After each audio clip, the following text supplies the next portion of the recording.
How to delete other storage on Samsung phones or tablets. The other storage in your One UI mostly includes system files, cache data, and temporary files stored on your Samsung phone.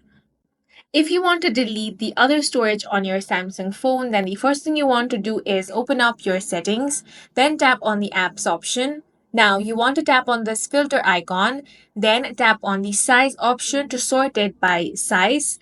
Tap on OK. Now you're going to find the applications which are taking up too much space at the top.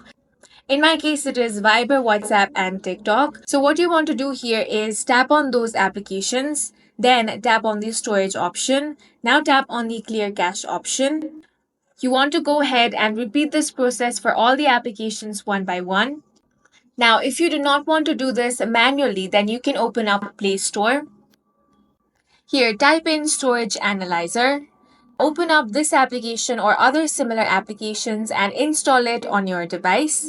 Applications like these can help you with cleaning your disk. And in this way, you can delete other storage on Samsung phones. And that's it for this video. If you found it useful, make sure to hit the like button and subscribe for more videos like this.